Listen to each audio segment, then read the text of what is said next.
Alright, people, so we'll start with today's topic, which is basically carbon dioxide, the transport of carbon dioxide.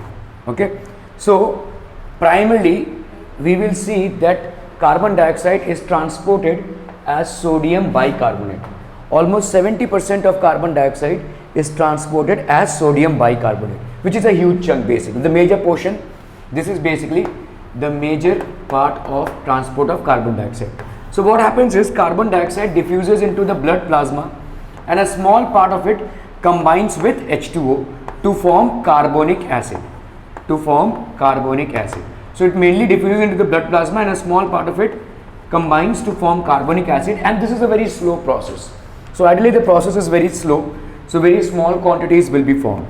A large part of it goes into the RBCs. A very small portion goes into the blood plasma, just as in case of oxygen. The same way it happens for carbon dioxide as well. So a large part actually goes into the RBC and is there. It is acted upon by an enzyme which is basically a zinc enzyme, and this enzyme is carbonic anhydrase. Okay, zinc enzyme, carbonic anhydrase. So this speeds up the formation of carbonic acid, because carbonic acid is, the formation is very slow in blood plasma, because there we don't have this enzyme.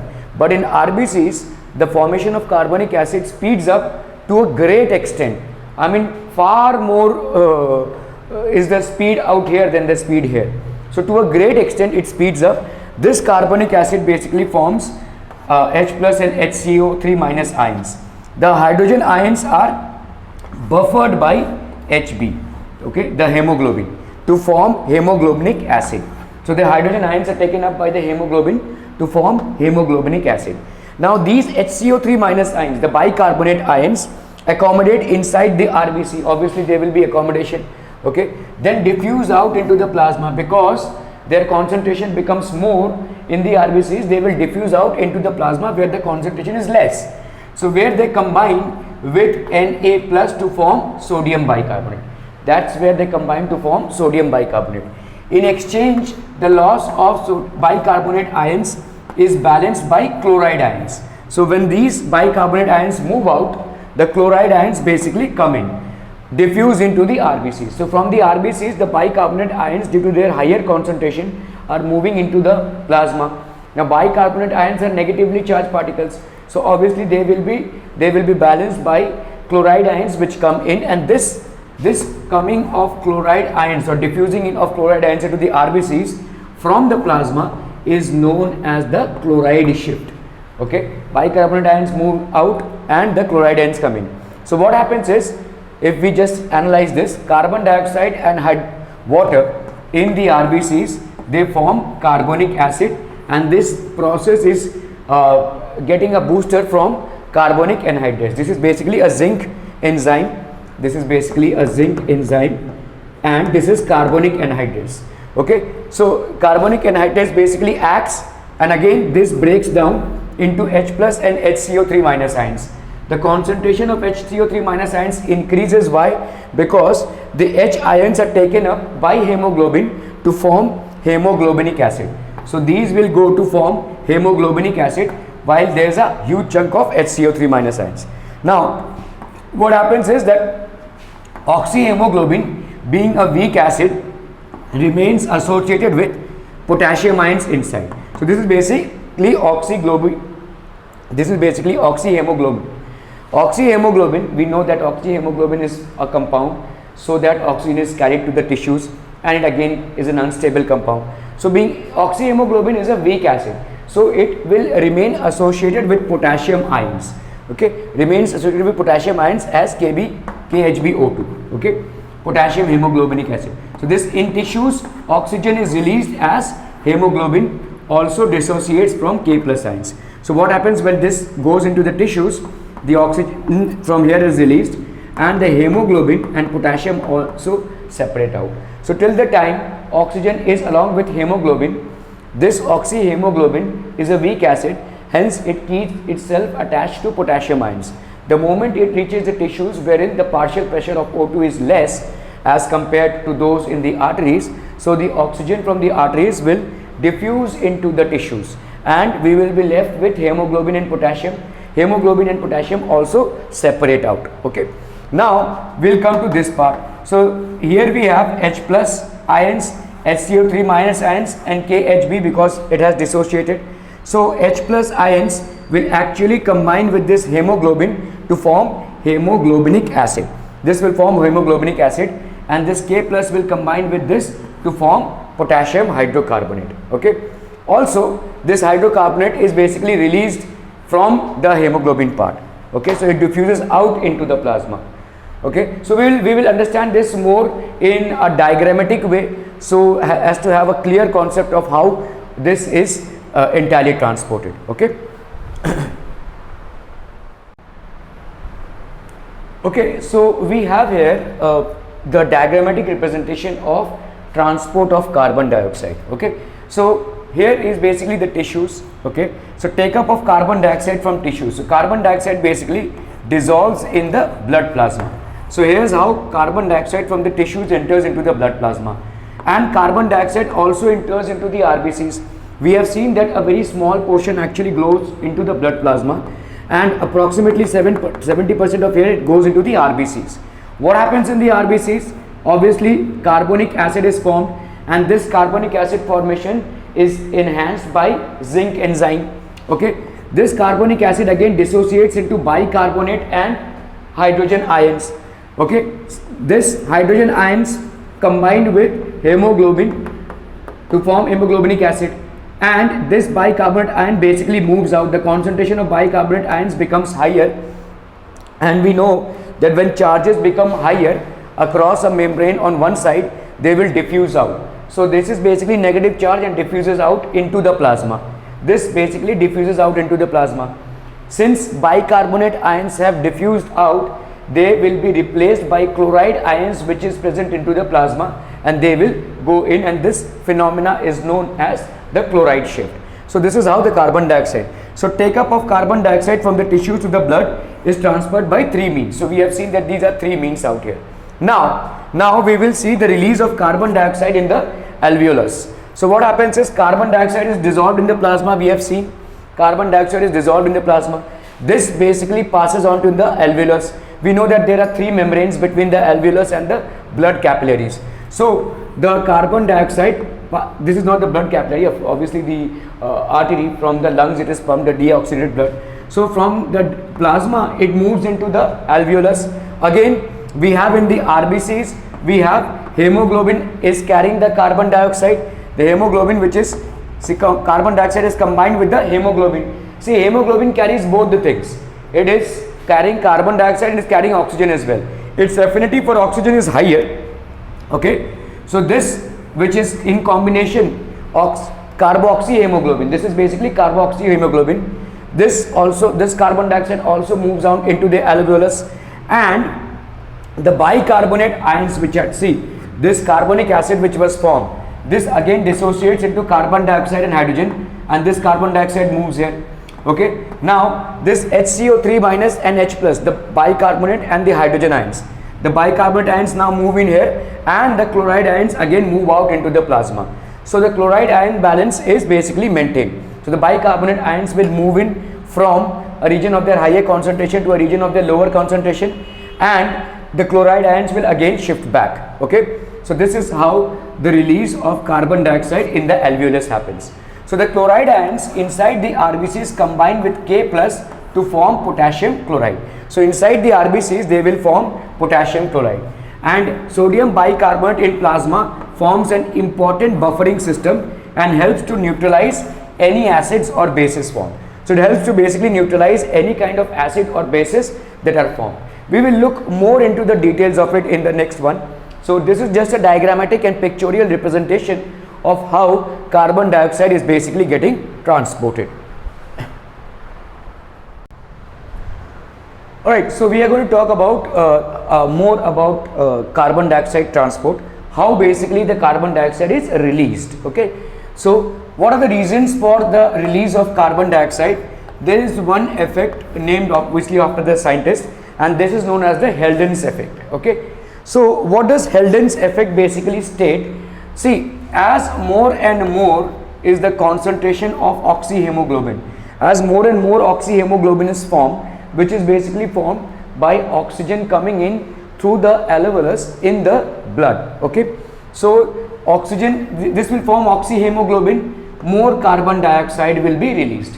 So how does this happen? Okay, more carbon dioxide is released because oxyhemoglobin sets a strong acid. Oxyhemoglobin basically is a strong, it acts as a strong acid. Now what is basically, see, oxygen plus hemoglobin, this will form oxyhemoglobin. Now what does this oxyhemoglobin do? If it is a strong acid, obviously it will release a lot of H plus ions. Okay, any acid will always release a lot of H plus ions. So this will basically release a lot of H plus ions. So a lot of H plus ions are released. So oxygen plus hemoglobin, this will form oxyhemoglobin, and since this acts as a strong acid, it will release a lot of H plus ions. Now what do these H plus ions do? These H plus ions combine with HCO3 minus ions. Maximum carbon dioxide is transferred as bicarbonate ions. So these H plus ions combine with bicarbonate ions. Okay, so obviously what will happen is this will form H2CO3 and again it will get transferred. So we will look into it. This is H plus ions, which is basically from oxyhemoglobin. Oxyhemoglobin, this acts as an acid and releases H plus ions. This combines with bicarbonate ions to form carbonic acid. Now this carbonic acid, again in the presence of this zinc enzyme, which is carbonic anhydrase, it forms H2O and the CO2 is basically exhaled out. So the carbonic acid again breaks down into H2O and CO2 is primarily released out. This dissociates and CO2 is released out. So the release of carbon dioxide is due to the formation of more and more oxyhemoglobin. So the reason why carbon dioxide is released is because more and more oxyhemoglobin is formed, and this is the concept of Helden. So the more is the process of formation of oxyhemoglobin, the more will be the carbon dioxide release. So let's come to this part where we have the alveolus. Okay, now we have this is basically the artery or the capillaries through which gaseous exchange is taking place. We know that there are three membranes out here. Now what happens is the deoxygenated blood which is coming in has a higher concentration of bicarbonate ions. Okay, and obviously higher concentration of CO2 ions as well, lower concentration of O2. O2 has a higher content, we have already discussed all this in detail. So this O2 from the alveolus moves into the deoxygenated blood and makes it oxygenated. So this oxygen will again, as it moves in, due to the pressure difference, here it is low pressure, it is high pressure, so it moves in here. The moment it moves in here, it will combine with the hemoglobin to form oxyhemoglobin. The moment oxyhemoglobin is formed, okay, obviously the partial pressure of oxygen will increase, and we know that oxyhemoglobin acts as a strong acid, so H plus ions are released. Now look at this, very important, which is very important, H plus and this HCO3. The H plus and HCO3 ions will combine, H plus and HCO3 minus ions. This H plus is getting released due to oxyhemoglobin acting as a strong acid, and this HCO3 minus ion, the bicarbonate ions, are already there in the deoxygenated blood. How? We have seen in the earlier slide. Okay, so these bicarbonate ions will combine to form H2CO3. Now this H2CO3 again in the presence of carbonic anhydrase will dissociate into water and carbon dioxide, and this portion of carbon dioxide is released because the partial pressure of carbon dioxide increases, so this is released into the alveolus. Okay, so the HCO3 minus the bicarbonate ions will combine with the H plus ions. Okay, and this is the most important reason of carbon dioxide release. Although we have two more reasons for the release of carbon dioxide in the alveolus, but this happens to be the most important reason for the release of carbon dioxide in the alveolus. So now the second reason that we have here is high concentration of, or rather high partial pressure of oxygen. So what happens is when oxygen concentration increases, or when the partial pressure of oxygen increases, it causes the dissociation of carboaminohemoglobin. See, hemoglobin will combine with oxygen to form oxyhemoglobin, and hemoglobin also is a carbon dioxide carrier, so it will combine with carbon dioxide to form carboaminohemoglobin. Okay, so this will be carboaminohemoglobin. Okay, now As and when this increases, the dissociation of carboaminohemoglobin starts. So more is the dissociation of carboaminohemoglobin, more will be the release of carbon dioxide. So carbon dioxide again, so this would be the second reason. Most important reason is the Heldens reasons. Now what is the third reason? Carbon dioxide is less soluble in the atrial blood. It is far less soluble in the atrial blood. Okay. So what happens is, in deoxygenated blood, it converts when deoxygenated blood basically converts into oxygenated blood by the addition of oxygen. Deoxygenated blood has higher concentration of carbon dioxide. When this deoxygenated blood basically converts into oxygenated blood due to addition of oxygen, this is called the atrial blood, and carbon dioxide is less soluble in the atrial blood. So less and less carbon dioxide is dissolved, and hence more and more carbon dioxide is released into the alveolus. So these are the three most important reasons for the release of carbon dioxide, or the exhaled air contains higher concentration of carbon dioxide. Okay, so just a quick recap of what we have studied. Okay, so how does the release of gases at the tissue and the lung level happens? So we'll first talk about the release of oxygen. So at tissue level, oxygen is released from oxyhemoglobin. So the oxyhemoglobin basically breaks up and oxygen is released, and carbon dioxide is picked up by plasma and RBC. We have seen that carbon dioxide is basically picked up by both plasma, very less content in plasma and higher content in RBCs. Again, in RBCs, hemoglobin combines with carbon dioxide to form carboaminohemoglobin. Okay, now at the lung level, what happens is CO2 is released from its three states. So what are the three states? One, carbon dioxide is present in the plasma, as we have seen, very less quantity. Then carbon dioxide is present in the RBC, which is carboaminohemoglobin. If the partial pressure of oxygen increases, what will happen is it will encourage, or it will support the dissociation of carbon dioxide from the hemoglobin. And the other one, which is one of the most important factors, basically carbonic acid. So this carbonic acid, in the presence of the enzyme carbonic anhydrate, basically breaks down into H2O and CO2, and this CO2 is basically released. So these are the three states of carbon dioxide release. These are the three ways in which carbon dioxide is released into the alveolus. Okay, now release of oxygen from oxyhemoglobin at the tissue level. We know that oxyhemoglobin is basically Hb plus O2. So this is oxyhemoglobin. Now let's say this is the blood capillary which is running. We have an inactive cell. An inactive cell will have a very low concentration of carbon dioxide. So hardly there is any exchange. We know that there is a high concentration of carbon dioxide that is required to pull the oxygen towards itself. So this has very low concentration of carbon dioxide. Okay, versus an active cell, this has got a very high concentration of carbon dioxide, which means a high partial pressure of carbon dioxide. So what will happen is oxygen will diffuse in, and obviously since this pressure of carbon dioxide is higher, this will go off and oxygen will come in. So this is what happens in an active cell from a blood capillary, which is basically carrying oxygenated blood. Okay, so dissociation of O2 from oxyhemoglobin, dissociation of oxygen from oxyhemoglobin in an active cell is dependent on the partial pressure of carbon dioxide. Since the partial pressure of carbon dioxide is very less in an inactive cell, hardly any exchange takes place. See, this will have lower concentration of carbon dioxide. This will have higher concentration of carbon dioxide. But in the case of an inactive cell, this has got a very low concentration of carbon dioxide. So hardly any carbon dioxide will diffuse in or diffuse out. Okay. But in case of an active cell, carbon dioxide is produced in high quantities, and hence this will have a higher pressure of carbon dioxide than the blood which is actually flowing in the capillaries. So what will happen is oxygen is diffused out. So an active cell has higher partial pressure of carbon dioxide, so it lowers the partial pressure of oxygen, and hence more oxygen is released. So oxyhemoglobin basically gives off oxygen more readily in the presence of higher pressure of carbon dioxide.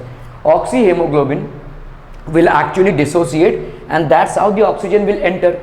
So oxyhemoglobin gives out more oxygen more readily if the partial pressure of carbon dioxide is higher. So higher is the partial pressure of carbon dioxide, what will happen? More will be the acidity, and it will lower the pH because it encourages the formation of H2CO3. We have seen that this will encourage the formation of H2CO3.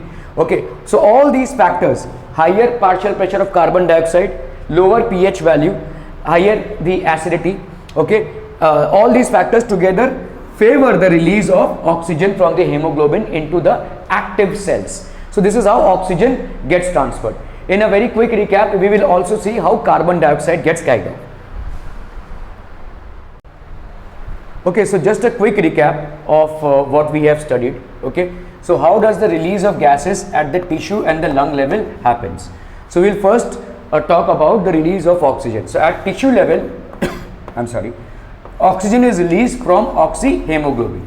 So the oxyhemoglobin basically breaks up and oxygen is released, and carbon dioxide is picked up by plasma and RBC. We have seen that carbon dioxide is basically picked up by both plasma, very less content in plasma and higher content in RBCs.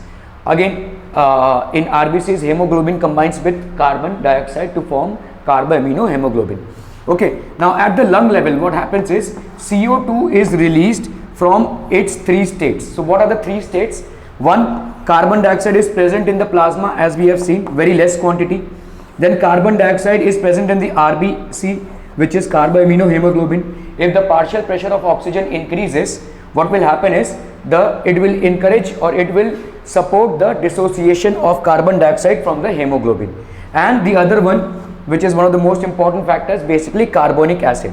So this carbonic acid, in the presence of the enzyme carbonic anhydrate, basically breaks down into H2O and CO2, and this CO2 is basically released. So these are the three states of carbon dioxide release. These are the three ways in which carbon dioxide is released into the alveolus. Okay, now release of oxygen from oxyhemoglobin at the tissue level. We know that oxyhemoglobin is basically Hb plus O2. So this is oxyhemoglobin. Now let's say this is the blood capillary which is running. We have an inactive cell. An inactive cell will have a very low concentration of carbon dioxide. So hardly there is any exchange. We know that there is a high concentration of carbon dioxide that is required to pull the oxygen towards itself. So this has very low concentration of carbon dioxide. Okay, versus an active cell, this has got a very high concentration of carbon dioxide, which means a high partial pressure of carbon dioxide. So what will happen is oxygen will diffuse in, and obviously since this pressure of carbon dioxide is higher, this will go off and oxygen will come in. So this is what happens in an active cell from a blood capillary, which is basically carrying oxygenated blood. Okay, so dissociation of O2 from oxyhemoglobin, dissociation of oxygen from oxyhemoglobin in an active cell is dependent on the partial pressure of carbon dioxide. Since the partial pressure of carbon dioxide is very less in an inactive cell, hardly any exchange takes place. See, this will have lower concentration of carbon dioxide.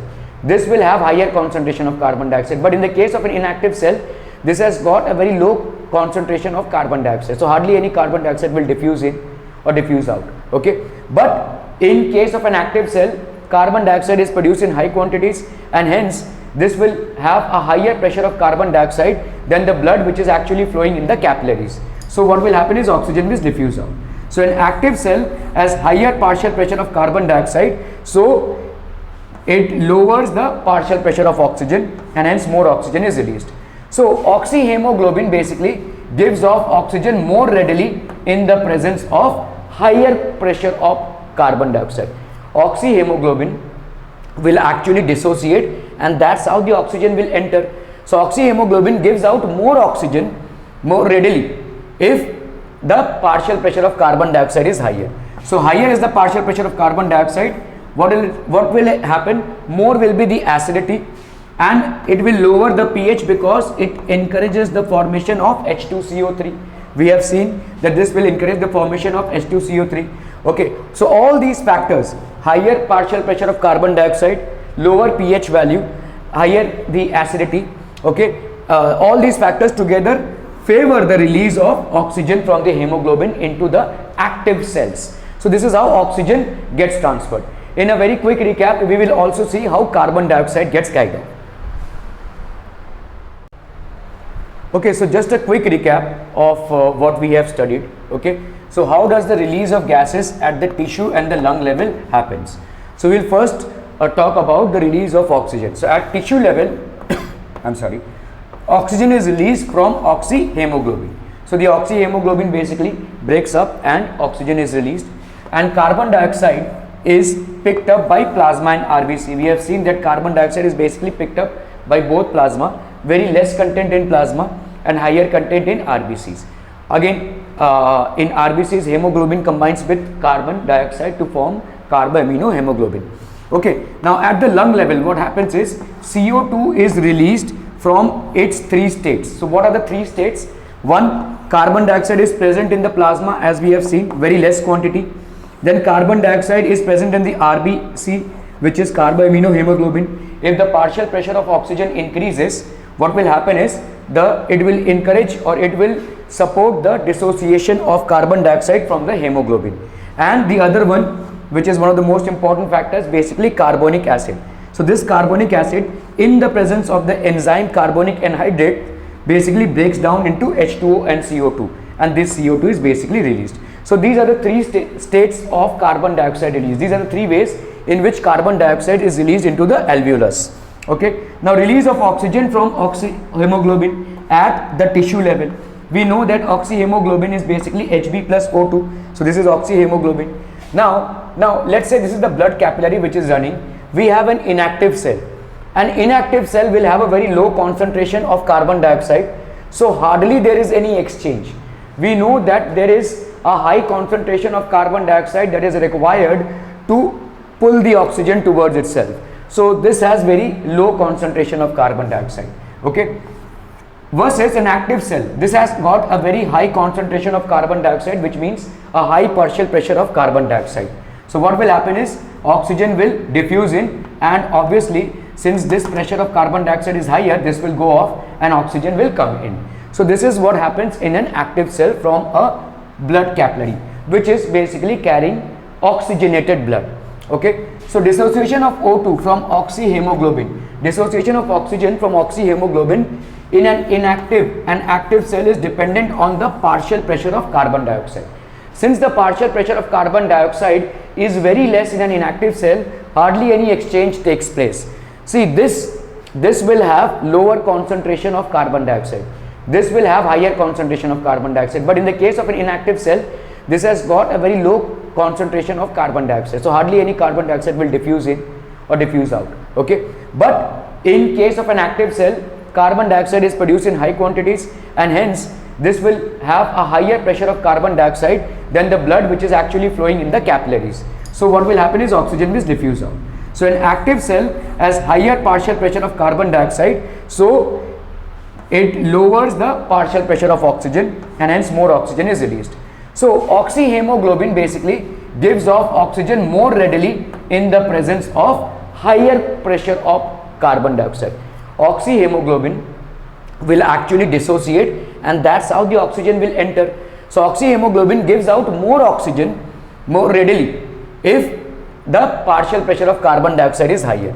So higher is the partial pressure of carbon dioxide, what will happen? More will be the acidity, and it will lower the pH because it encourages the formation of H2CO3. We have seen that this will encourage the formation of H2CO3. Okay, so all these factors, higher partial pressure of carbon dioxide, lower pH value, higher the acidity, okay, all these factors together favor the release of oxygen from the hemoglobin into the active cells. So this is how oxygen gets transferred. In a very quick recap, we will also see how carbon dioxide gets carried out. Okay, so we will talk about, we talked about how oxygen exchange takes place. Now we will talk about how release of carbon dioxide takes place. So we have seen that carbon dioxide is released from three states. So the first stage is when the lung alveolus, okay, into the lungs. At the lung alveolus, the situation is just reverse of what is at the tissue level. So we know at the tissue level, the partial pressure of carbon dioxide is more, and hence it diffuses into the blood capillaries. So the reverse condition happens in the alveolus. Alveolus, what happens is, at the alveoli, the blood capillaries are subjected to high O2. So here we have partial pressure of oxygen is more, which will encourage the splitting up of carboxyhemoglobin. So this will split up and carbon dioxide will be released. So at the alveoli, the blood capillaries are subjected to high partial pressure of oxygen and low carbon dioxide concentration. So obviously in the alveoli we have a low carbon dioxide concentration and a high partial pressure of oxygen. The reverse happens at the tissue level. Here we have high partial carbon dioxide concentration and low oxygen concentration. So this is basically at the tissue level and this is at the alveolus level. In the alveoli, the partial pressure of oxygen is higher from the inhaled layer, and obviously the deoxygenated blood has higher concentration of carbon dioxide. At the same time in the alveolus, the partial pressure of carbon dioxide is lower. Okay, so this will encourage the diffusion of oxygen, and since the partial pressure of oxygen in the deoxygenated blood will increase, converting it into oxygenated blood. Okay, obviously in oxygenated blood or the atrial blood, the solubility of carbon dioxide is less, and on top of that, since oxygen enters in, this will dissociate, this will encourage the dissociation of hemoglobin from carbon dioxide. Okay, so this is what happens at the alveolus. Okay, so this is one stage, okay, wherein the concentration is all that matters. Now we will talk about the other stage of carbon dioxide release. Carbon dioxide is dissolved in plasma, although to a very less extent, and it diffuses directly into the alveoli. Why? Because in alveoli the partial pressure of carbon dioxide is lesser than in the deoxygenated blood. Deoxygenated blood, the partial pressure of carbon dioxide is higher. We have already seen these factors. Okay, now what happens is, let's say this is the carbonic acid. So in the presence of carbonic anhydrase, this gets released as carbon dioxide and water. So this carbon dioxide also moves out. Now this carboamino hemoglobin also splits into carbon dioxide and hemoglobin. Why? Because the partial pressure of oxygen is increased. So this is basically the carboamino hemoglobin, which basically splits up into this and carbon dioxide. This carbon dioxide is basically released. Now for the release of carbon dioxide from bicarbonate, what happens when carbon dioxide is released from bicarbonate? We have seen the diagrammatic representation in the earlier slide. Okay, so this is basically the reduced hemoglobin. The reduced hemoglobin means that the H plus ions are already there. So the H plus ions have combined with the hemoglobin. This combines with the oxygen to form oxyhemoglobin. This is basically oxyhemoglobin, and again these H plus ions are released. Okay, so again these H plus ions are released. So this is basically the reduced hemoglobin gaining H plus ions. We have seen that the H plus ion concentration increases, and the H2CO3, we know that the H2CO3 basically, H2CO3, this also splits up into H plus and HCO3 minus ions. So the HCO3 minus ions diffuse out from the RBC into the plasma, and the H plus ions combine with the hemoglobin to form reduced hemoglobin. This reduced hemoglobin combines with the oxygen which has come in to form oxyhemoglobin, and again these H plus ions are released. Okay, now chloride ions are released from KCl and bicarbonate from sodium bicarbonate in the RBCs. So where are we getting this bicarbonate ions? From sodium bicarbonate and also chloride ions. So the chloride ions, basically this is coming from potassium chloride, which splits up into potassium and chlorine. We know that this is a strong component, and this also splits up into Na and HCO3. So this HCO3 minus ions combines with this H plus which is released to form carbonic acid. This happens in the presence of the enzyme carbonic anhydrase. Okay, now this carbonic acid, again in the same enzyme, in the presence of the same zinc enzyme, it splits up into H2 and CO2, and this CO2 is thrown out in the exhaled air. So these are the three methods in which carbon dioxide basically goes out. Okay, first, partial pressure of oxygen increases. Partial pressure of oxygen increase will actually diffuse the oxygen in, but at the same time we have a higher partial concentration of carbon dioxide in the capillary blood, and this will diffuse out. Partial pressure of oxygen increase will actually favor the breaking up of hemoglobin and carbon dioxide. carbaminohemoglobin basically breaks it.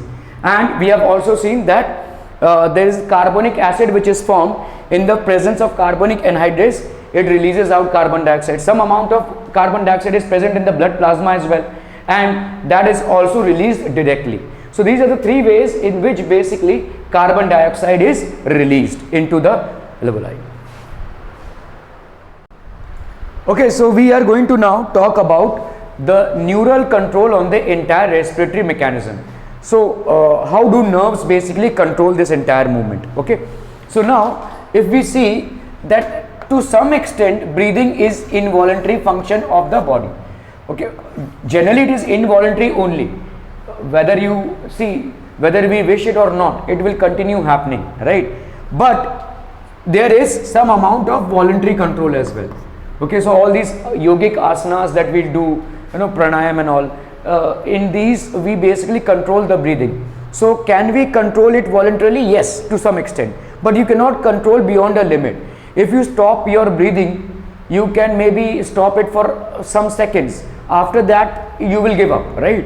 So basically it is involuntary only, but some amount, to some extent we can control voluntarily as well. But for example, we cannot voluntarily control in any ways our functions of kidney or maybe heart or maybe brain, okay, but some amount of breathing can be controlled voluntarily.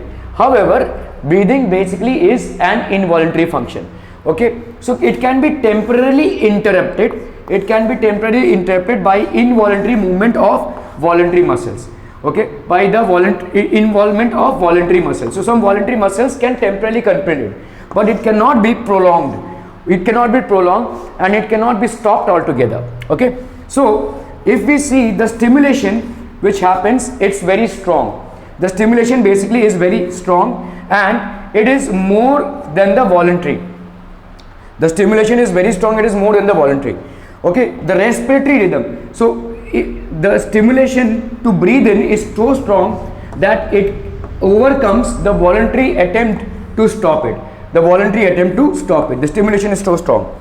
So the respiratory rhythm. Now what is the respiratory rhythm? The entire respiratory cycle happens in a rhythm. So it is controlled by a group of neurons, the respiratory centers. So this is basically controlled by a group of neurons and these are known as the respiratory centers. They are located in the brain, that is in the medulla oblongata region. Okay, so the medulla oblongata basically controls our respiration.